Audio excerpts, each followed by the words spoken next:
Hello दोस्तों, क्या हाल चाल। मैं विपुल राम शर्मा एक बार फिर आपके सामने हाजिर हूँ लेकर के एक बेहतरीन क्लास जिसमें हम बात करेंगे कार्बोनेट्स कंपाउंड्स की।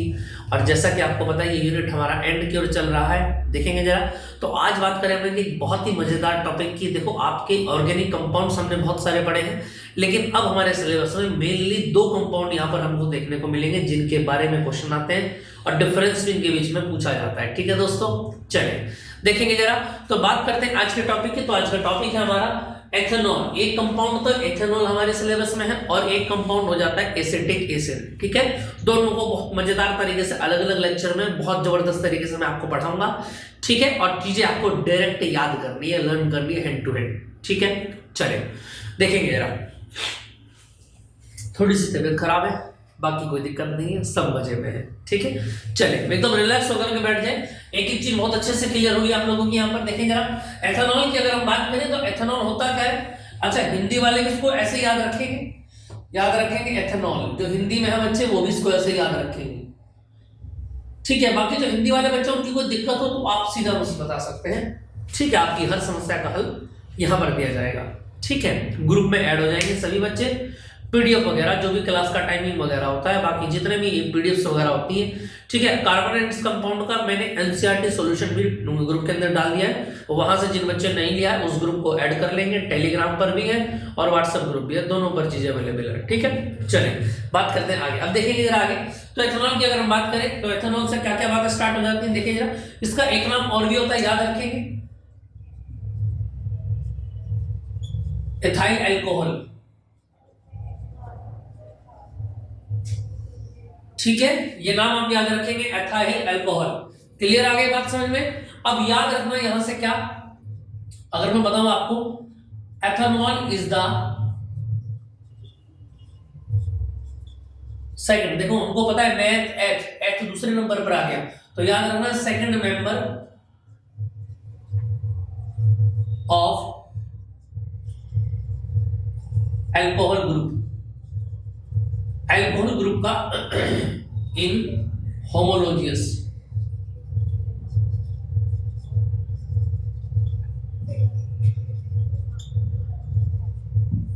इन होमोलोजियस सीरीज यानी अल्कोहल ग्रुप की जो होमोलोजियस सीरीज होती है उसमें सेकंड नंबर का एक मेंबर होता है, कौन, एथेनॉल।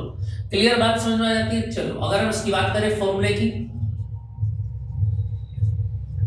तो याद रखिए हम इसका फॉर्मूला कितना होता है अगर मैं पूछूं आपसे, तो याद रखना C2H5OH। ठीक है, इसको कई जगह पर ऐसे भी लिखा मिलता है क्या इसको आप ऐसे भी लिख सकते हैं भैया, C2H कितना हो गया 5 और 1 6, C2H6O भी यही होता है। और इसको ऐसे भी लिखा मिल सकता है आपको क्या, CH3CH2OH, क्योंकि ये भी मिलके क्या बनाएंगे, C2H5 भी बनाएंगे। सीधी सी बात है, यहां तक किसी को कोई दिक्कत या नहीं। चलो इसके बाद अगर मैं बात करूं आगे, इसका कॉमन नेम क्या होता है, कॉमन नेम एथाइल अल्कोहल ही होता है। लिख लेंगे इसको। अगर आपसे पूछा जाए कॉमन नेम, तो कॉमन नेम का नाम लिखेंगे आप एथाइल अल्कोहल। चलो अगर मैं स्ट्रक्चर की बात करूं तो स्ट्रक्चर कैसे बनाएंगे आप, सीधी सी बात है, कार्बन 2 है, C2H5 को ले लो, 2 कार्बन बन गए और सीधा बना गया OH का, ये आ गया। बचे कितने हाइड्रोजन, 5, 1 2 3 4 5। क्लियर है, और यहां से इसका फिगर बन जाता है। ठीक है, कंप्लीट ये बन जाता है आपका C2H5OH, इसकी स्ट्रक्चर ये बन जाती है। क्लियर आ गई भाई, बॉन्डिंग स्ट्रक्चर यहां पर मैंने आपको बताई है। तो अल्कोहल के बारे में इतनी चीजें आपको पता लगी। अल्कोहल आएगा तब भी आप किसी को ही लिखेंगे एग्जाम में, याद रखना।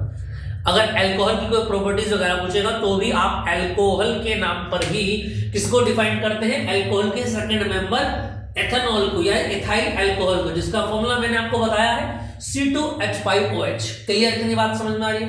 चलिए बिल्कुल भी बोर नहीं होना है, एक एक चीज बहुत अच्छे से क्लियर होते हुए चलनी है। क्लियर है बात बेटा। चलो जी नेक्स्ट बात लिखते हैं इसके बारे में।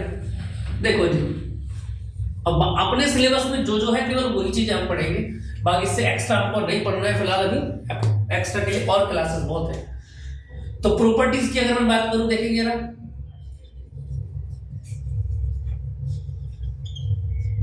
दो तरीके की प्रॉपर्टीज होती है, ये हम सभी जानते हैं। एक तो फिजिकल प्रॉपर्टीज होती है जिनमें हम बात करते हैं एनवायरनमेंट फिजिकल से related, melting point, boiling point, है ना, उसकी डेंसिटी क्या है, पार्टिकल की नेचर क्या है, ये सब बातें हम फिजिकल प्रॉपर्टीज में करते हैं। और बात करें केमिकल प्रॉपर्टीज की तो उसमें देखेंगे हम कि ये पार्टिकल किसके साथ रिएक्ट करने पर क्या चीज हमको देता है, ये क्या होता है आपका केमिकल प्रॉपर्टीज होता है। तो देखा जाएगा सामने, अगर हम फिजिकल प्रॉपर्टीज की बात करें तो देखना बेटा जरा, आपकी स्क्रीन पर आपको दिखाई दे रहे हैं 8 पॉइंट्स मैंने यहां पर लिखे हैं और 8 के 8 इंपोर्टेंट है। तो फिजिकल प्रॉपर्टीज में क्या बताया गया, number 1, 100% pure ethanol is called absolute alcohol. कहने का मतलब ये है कि 100% जो प्योर अल्कोहल होता है ना, समझ में आ रही है, वो क्यों होता है, अल्कोहल ही होता है, ठीक है, एथेनॉल जिसको हम बोल रहे हैं। देखेंगे कोवेलेंट कंपाउंड्स, ये जो होता है अल्कोहल, एथेनॉल, ये कैसा होता है, कोवेलेंट कंपाउंड्स होता है। आपने देखा स्ट्रक्चर में भी सभी के सभी में क्या है, सिंगल बॉन्ड बने हुए हैं सभी में, है ना। तो ये कैसी स्ट्रक्चर हो जाती है, कोवेलेंट बॉन्ड की स्ट्रक्चर हो जाती है और एक कलरलेस होता है, याद रखेंगे आप, ठीक है। अब आप बोलेंगे कि भैया जो वाइन होती है या जो शराब होती है ना, वो भी तो अल्कोहल होती है, उसमें तो कलर होता है, जो ब्राउन कलर का या मेल्टिंग कलर का दिखाई देता है वो फ्लेवर होता है, समझ में आ गई बात। बाकी अगर आप अल्कोहल की बात करेंगे तो ये कलरलेस होता है, क्लियर है बात। चलो नंबर 3 पॉइंट देख लेते हैं, ethanol contain 5% of water is called rectified spirit.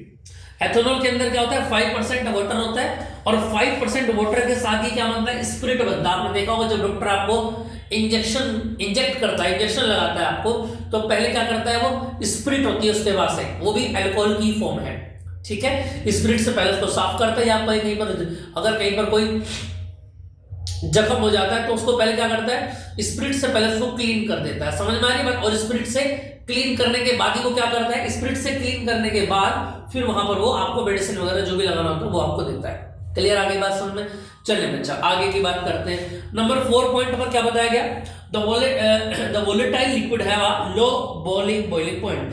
इसका जो बॉइलिंग पॉइंट होता है वो बहुत लो होता है ना, यानी कम टेम्परेचर पर ही है क्या हो जाता है, बॉइल होना स्टार्ट हो जाता है। No effect on litmus paper, litmus paper का इस पर कोई इफेक्ट पड़ता नहीं है, ठीक है। देखिए आगे, solubility of ethanol in water is due to presence of -OH group. जो सोल्युबिलिटी एथेनॉल की होती है वो वाटर में होती है, क्यों, क्योंकि इसके पास क्या होता है, OH ग्रुप होता है और एक हाइड्रोजन और मिलकर क्या हो जाता है, मेल्टिंग बन जाता है, H2O में कन्वर्ट हो जाता है, क्लियर है। चलिए 8 पॉइंट पर आ जाते हैं, इट्स अ न्यूट्रल कंपाउंड। जो आपका अल्कोहल है ये कैसा है, न्यूट्रल कंपाउंड है, because does not contain any hydrogen ions. इसके अंदर क्या होता है, हाइड्रोजन आयंस होते ही नहीं है, केवल कौन से आयंस होते हैं, OH- आयंस इसके अंदर होते हैं, समझ में आ रही है बात। इतनी बात क्लियर है, यहां तक किसी को कोई दिक्कत, तो ये 8 पॉइंट आपको क्लियर हो गए होंगे, ठीक है। चलो इसके बाद 2 बातें आप इसमें लिख लेंगे, कौन और क्या। नंबर 9 पॉइंट अगर मैं बात करूंगा क्या, बॉइलिंग पॉइंट, तो याद रखना 78 डिग्री सेंटीग्रेड। आप अपनी कॉपी में इसको नोट कर लेंगे, शायद पॉइंट्स में ये नोट नहीं किया गया है। तो क्या होता है इसका बॉइलिंग पॉइंट 78 डिग्री सेंटीग्रेड, बहुत कम होता है, याद रखेंगे आप, ठीक है। और अगर मैं बात करूंगा मेल्टिंग पॉइंट की,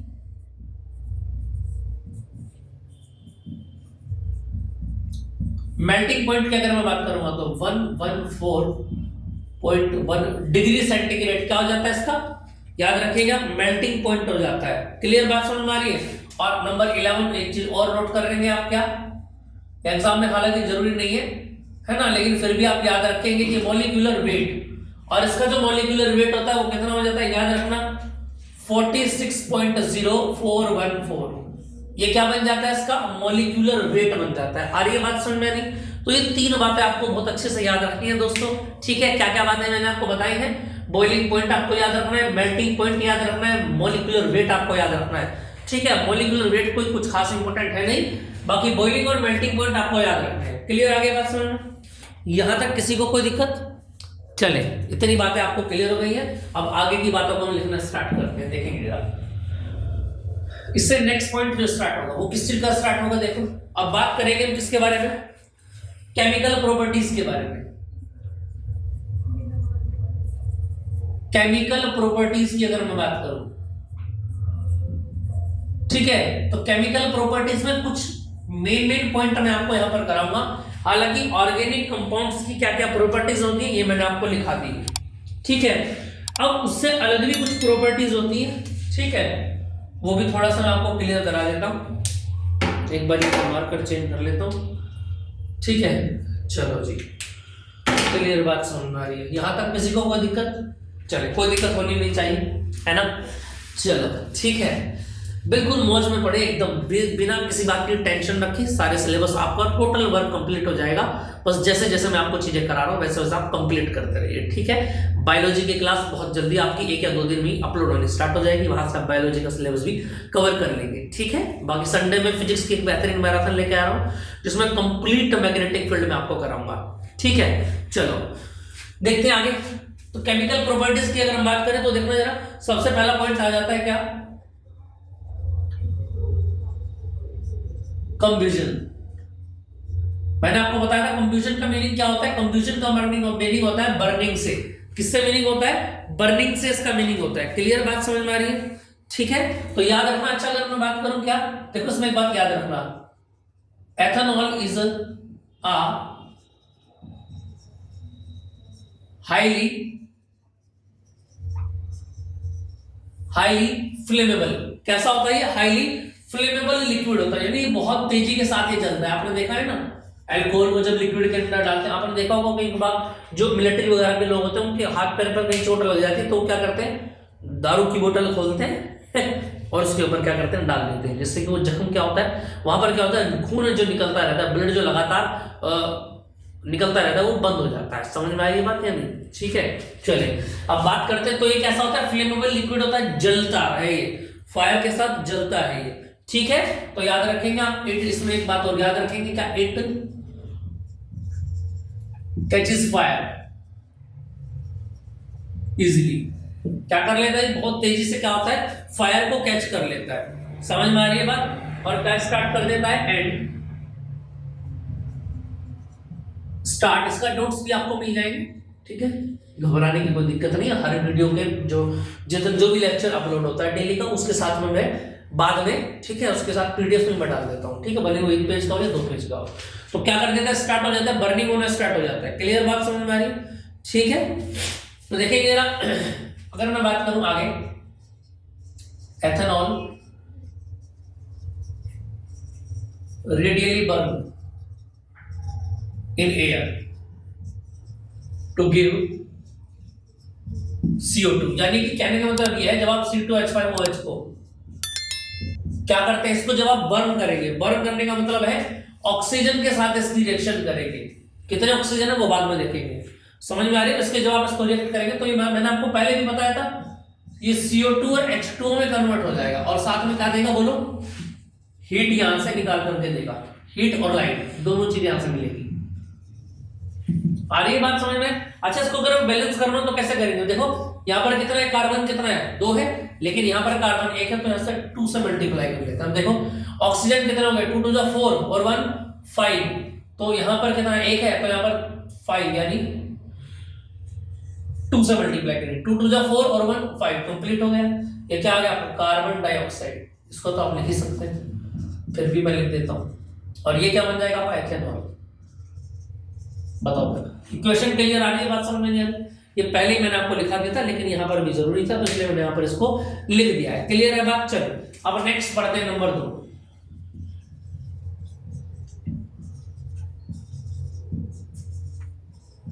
इसको ध्यान देंगे आप, रिएक्शन विद सोडियम। कुछ क्लियर हो रहा है? रिएक्शन विद सोडियम के साथ, सोडियम मेटल के साथ जब इसकी रिएक्शन कराएंगे, समझ में आ रही है? जब सोडियम मेटल के साथ इसकी रिएक्शन कराएंगे तो क्या बन जाएगा, देखना जरा, बताना जरा। देखो अगर मैं बात करूं क्या, C2H5OH की, अगर Na के साथ आप इसकी रिएक्शन कराते हैं, समझ में आ रही है बात, तो क्या बन जाएगा, तो याद रखना सोडियम एथोक्साइड बनता है।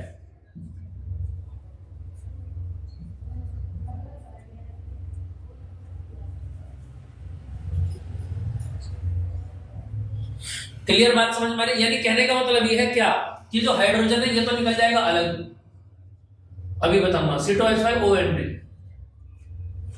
समझ में आ रही है बात या नहीं आ रही?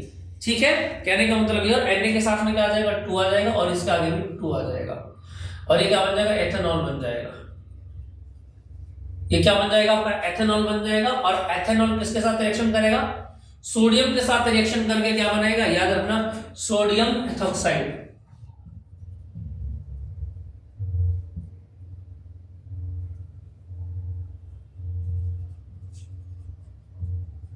सोडियम एथोक्साइड, इसका नाम आप याद रखेंगे C2H5ON। क्लियर बात समझ में आ रही है कि नहीं आ रही, समझ में आ रही है बात या नहीं, ठीक है, क्लियर है बात। तो यहां पर आप लिख देंगे इसको, थ्योरी को आप अपने आप लिखेंगे, एथेनॉल रिएक्ट्स विद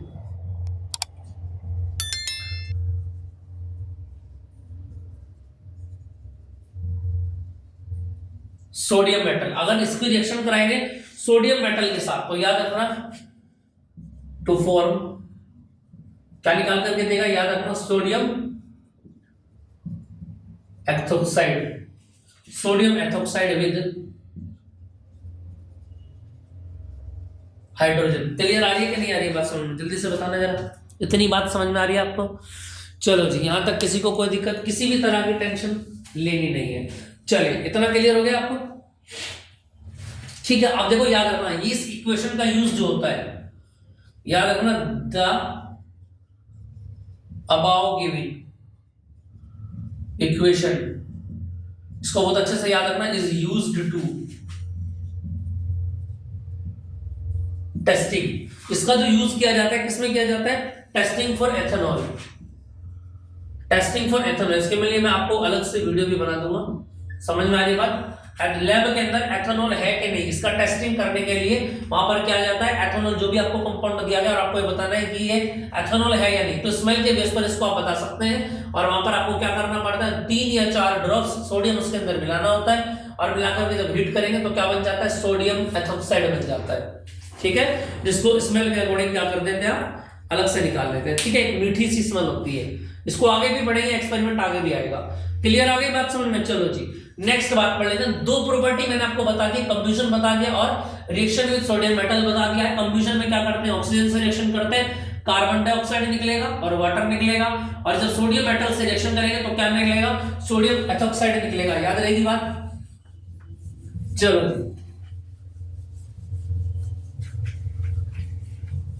देखते हैं आगे से आगे। अब देखो, नेक्स्ट पॉइंट की अगर मैं बात करूं तो नेक्स्ट पॉइंट आ जाता है हमारा नंबर 3, डिहाइड्रेशन।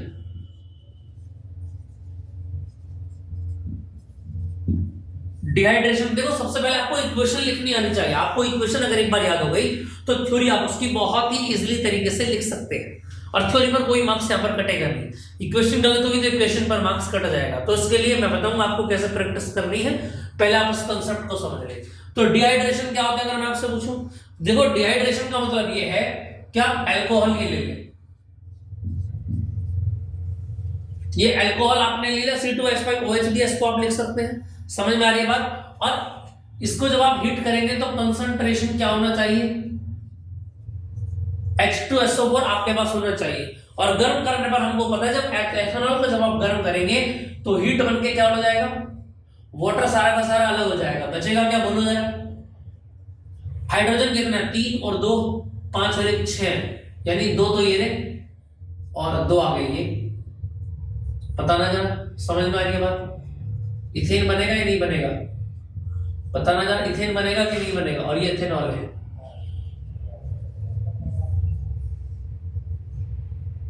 अब देखो, कहने का मीनिंग ये है कि यहां से ये चीजें इस तरीके से कन्वर्ट होंगी, बहुत इजीली तरीके से।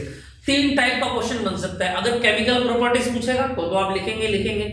सेकंड क्वेश्चन ये बनेगा कि how can we find ethanol, how can we find ethane from ethanol. अब एथेनॉल से इथेन को कैसे बनाएंगे, तो याद रखना, एथेनॉल का डिहाइड्रेशन करेंगे, यानी उसको कंसंट्रेशन H2SO4 की प्रेजेंटेशन में हीट करेंगे, जिससे कि वो कन्वर्ट हो जाएगा डबल बॉन्ड में। क्लियर है। और तीसरा क्वेश्चन आपसे क्या पूछेगा, आपसे पूछेगा कि जब आप डिहाइड्रेशन एथेनॉल का करेंगे या एथेनॉल को जब आप हीट देंगे इन the presence of concentration H2SO4 तो क्या बनेगा। तो तीनों बातों का एक ही सॉल्यूशन है, एथेन बनेगा। क्लियर आ रही है नहीं आ रही है बात समझ में, जल्दी से बताना जरा। क्लियर बात समझ में आ रही है, ठीक है। तो याद रखना, यहां से नोट करके एक बात लिख लेंगे आप, क्या, और नोट करके क्या लिखेंगे, concentration H2SO4 is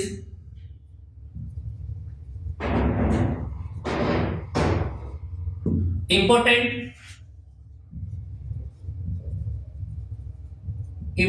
dehydration agent.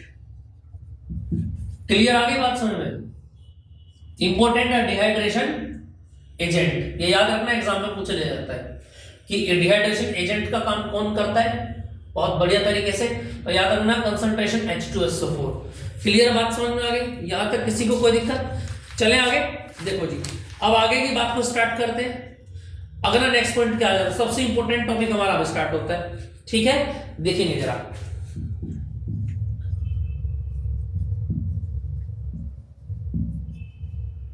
Reaction with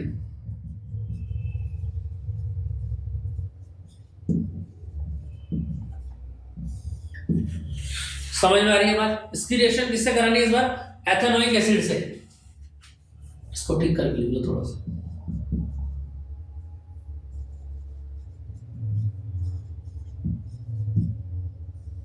ethanoic acid से रिएक्शन करानी है इसकी। जैसे कि अगर मैं बात करूं, एथेनोइक एसिड क्या होता है? CH3COOH, ये एग्जाम में आता है, याद रखना। और एल्कोहल एथेनॉल क्या होता है? C2H5OH होता है। भैया क्लियर बात समझ में आ रही है क्या नहीं आ रही है? ये क्या बन गया? Ethanoic acid. और ये क्या बन जाएगा? ये एथेनॉल बन गया। और जब दोनों की आप रिएक्शन कराएंगे तो यहां से क्या बनेगा? फिर दोबारा याद रखना, कंसंट्रेशन H2SO4 के रिस्पेक्ट में आप रिएक्शन कराएंगे, और जब इसके रिस्पेक्ट में रिएक्शन कराई जाएगी तो क्या बनेगा? यहां से एक बात याद रखेंगे आप, क्या कि यहां से क्या होगा? सारा का सारा वाटर तो अलग निकल जाएगा। क्लियर बात समझ में आ रही है? देखो CH3COOH में कंबाइंड कैसे कैसे टूटते हैं। ये CH3COO पूरा का पूरा एक होता है और हाइड्रोजन अलग होता है। तो याद रखना CH3COO तो ऐसा ही रहेगा।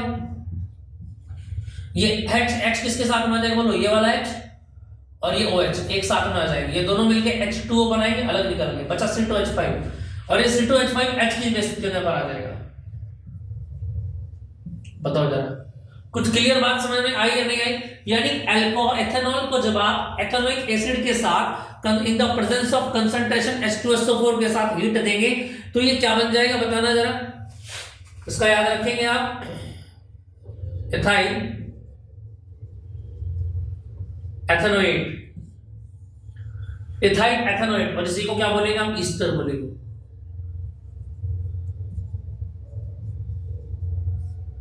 इसी का नाम ईस्टर भी होता है। CH3COO C2H5, इसका नाम क्या होता है? ईस्टर होता है, याद रखेंगे। इथाइल एथेनोएट भी इसी का नाम होता है। क्लियर बात समझ में आ रही है कि नहीं आ रही? यहां तक कोई दिक्कत किसी को? आगे बात समझ में? ठीक है। और याद रखना ये कैसा होता है? स्वीट स्मेलिंग होता है।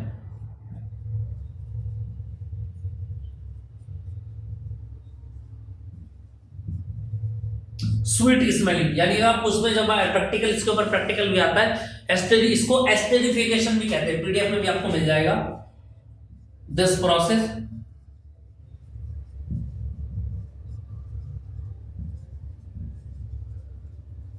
एस्टेरिफिकेशन हिंदी वाले को बोलेंगे एस्टरीकरण।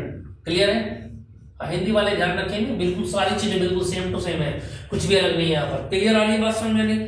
ठीक है। बाकी इसकी थोड़ी बहुत थ्योरी आपको पीडीएफ में मिल जाएगी। वो यहाँ पर ये लिखा गया है कि एथेनोइक एसिड को जब आप मिक्स करते हैं एथेनॉल के साथ में, in the presence of concentration H2SO4 then we find ester CH3COO C2H5 and the some molecules of water H2O। Clear आ गई बात समझ में? ठीक है। 4 प्रॉपर्टीज आपकी यहां से कंप्लीट हो जाती है। इसके बाद नंबर 5 प्रॉपर्टी आ जाती है, नंबर 5। और नंबर 5 प्रॉपर्टी में क्या बताया गया देखना जरा। नंबर 5 प्रॉपर्टी में क्या बताया गया? नंबर 5 प्रॉपर्टी पर आ जाती है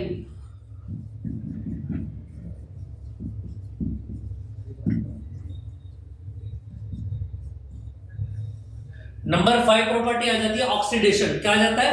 ऑक्सीडेशन। यानी कहने का मतलब ये है कि जब आप इसको दोबारा से हीट करेंगे ऑक्सीजन के साथ में, जब इसकी रिएक्शन कराएंगे और हीट इसको करेंगे ऑक्सीजन के साथ में, तो यहां पर एक बात याद रखना, क्या ये KMnO4 इनकी प्रेजेंटेशन में रिएक्शन होगी, और एथेनॉल की जब आप ऑक्सीजन के साथ रिएक्शन कराएंगे तो क्या बन जाएगा, याद रखना, H2O अलग निकल जाएगा और यहां से क्या निकल जाएगा, एथेनॉइक एसिड अलग आ जाएगा।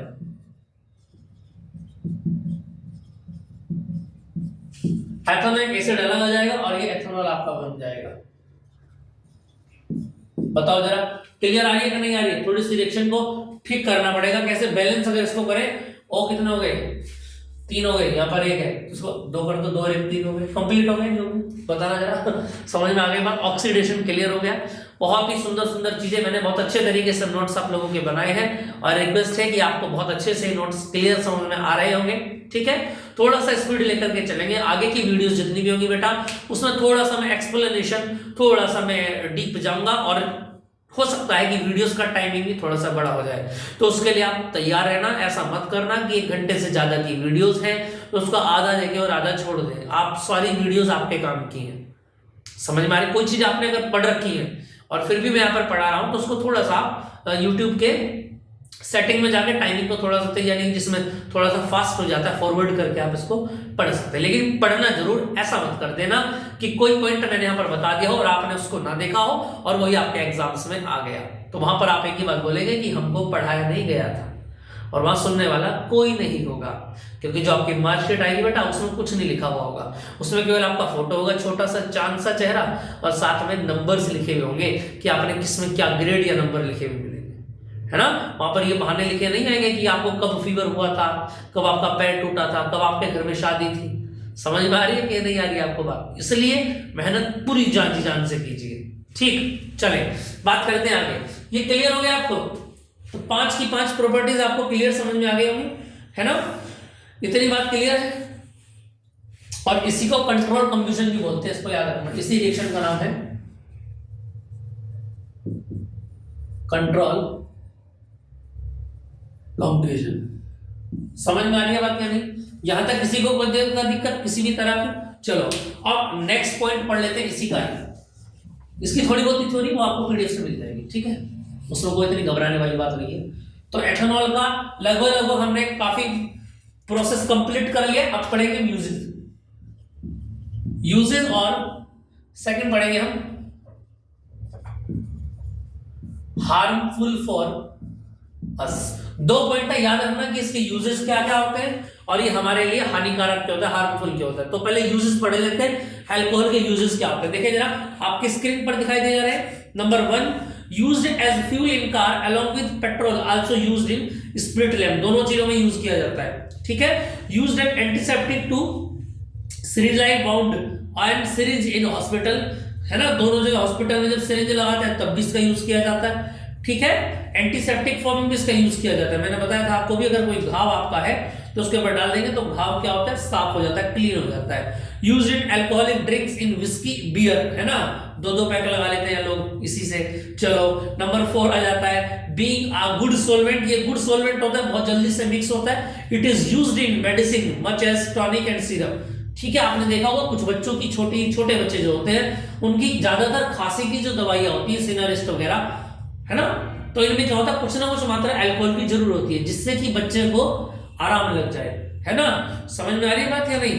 उसके बाद यूज्ड एज सॉल्वेंट में यूज किया जाता है। Manufacture of paints, medicine, dye, soap, इन सभी चीजों में क्या होता है, अल्कोहल का कोई ना कुछ ना परसेंटेज जरूर ऐड किया जाता है, याद रखेंगे आप। चले भैया नेक्स्ट बात पढ़ते हैं, हार्मफुल इफेक्ट ऑफ अल्कोहल, यानी अल्कोहल से क्या क्या हमारी बॉडी पर हार्मफुल इफेक्ट होते हैं ये हमको बताना है। देखिए जरा, number 1, methanol is oxidised to methanol to in the liver of a person. किसी भी पर्सन के लीवर में क्या होता है, मेथनॉल जब जाता है बॉडी के अंदर तो ऑक्सीडाइज होकर के मेथनॉल बन जाता है ऑक्सीजन से रिएक्शन करके, जो क्या होता है, बहुत ज्यादा हार्मफुल होता है लीवर के लिए।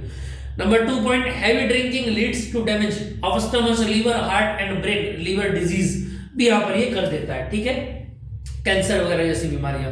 उसके बाद methanol damages the optics nerves causing permanent blindness. जो नर्व्स आपने पढ़ा भी होगा ह्यूमन आई में, जो वेन्स, ऑप्टिकल नर्व्स हमारे माइंड, हमारी आंखों से चल करके कहां पर जाती है, माइंड में जाती है ना। आंखें जो फोटो खींचती है वो फोटो कहां पर जाता है, माइंड में जाता है, तब जाके चीजों के नाम हमको पता लगते हैं और याद रखना ये क्या होता है, परमानेंट ब्लाइंडनेस भी यहाँ पर ये कर देता है। क्लियर आ गई बात समझ में? तो दोस्तों क्लियर, आपको चीजें समझ में आ गई होंगी, ठीक है। आशा है आपको बहुत अच्छे से हमारी क्लास लगी होगी, और मैं फिर आपसे रिक्वेस्ट करता हूँ इस क्लास को आप शेयर कीजिए अपने दोस्तों, यारों में, पंटर लोगों में हमारी बातों की चर्चा जरूर कीजिए, ठीक है। हमारी गलतियों को भी हमको जरूर बताइए, ठीक है दोस्तों। मिलते हैं नेक्स्ट क्लास में इसी के बड़े भाई के साथ, एसएनडी के साथ। जय हिंद, जय भारत।